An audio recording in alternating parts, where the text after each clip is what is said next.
और चले बड़ी खबर का रुख कर लेते हैं। महेश जोशी को 4 दिन की अंतरिम जमानत मिल गई है। महेश जोशी के अधिवक्ता दीपक चौहान ने इसकी पुष्टि की है।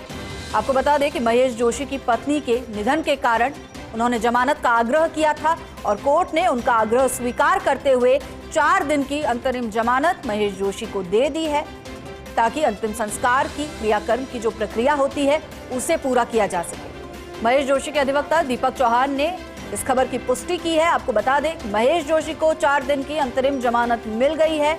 आग्रह उन्होंने कोर्ट से किया था, उनकी पत्नी के निधन के कारण जमानत के लिए आग्रह कोर्ट से किया गया था और कोर्ट ने महेश जोशी के आग्रह को मानते हुए उन्हें 4 दिन की अंतरिम जमानत दे दी है।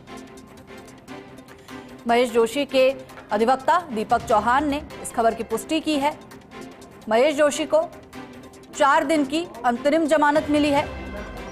आपको बता दें कि आज पीएमएलए कोर्ट में पेश किया गया था महेश जोशी को, जहां से उन्हें 14 दिन की न्यायिक अभिरक्षा में ईडी की भेजा गया और उसके बाद उनकी पत्नी के निधन की खबर सुनने के बाद जमानत के लिए आग्रह महेश जोशी ने किया था, उनके अधिवक्ता ने किया था और अब 4 दिन की अंतरिम जमानत महेश जोशी को मिल गई।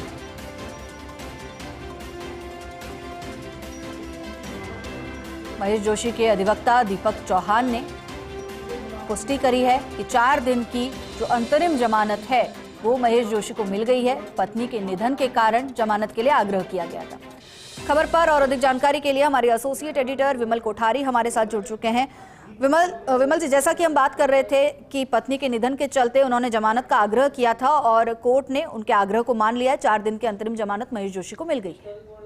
जी देखिए, जहां तक अंतरिम जमानत की बात करें, अंतरिम जमानत को लेकर ईडी की ओर से कोई विरोध नहीं किया गया था। ईडी के अधिवक्ता अजातशत्रु मीणा जो सुनवाई के दौरान अदालत में पेश थे, उन्होंने हमारे को इस बात की पुष्टि की है कि महेश जोशी की ओर से अंतरिम जमानत का आवेदन किया गया है और ईडी को चूंकि उनकी पत्नी का निधन हो गया है, जो अंतिम संस्कार और अन्य जो कार्यक्रम है उनके लिए उनकी जरूरत भी, उनकी मौजूदगी भी जरूरी है, इसलिए मानवता के नाते ईडी इस अंतरिम जमानत आवेदन का विरोध नहीं करेगी।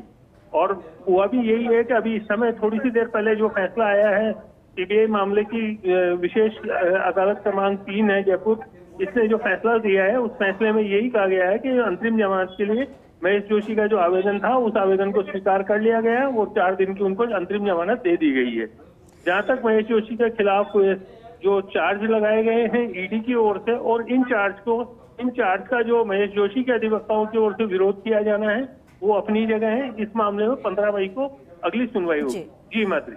बिल्कुल विमल, तो मानवीय आधार पर महेश जोशी को 4 दिन की अंतरिम जमानत दे दी गई है। शुक्रिया आपका इस पूरी जानकारी के लिए।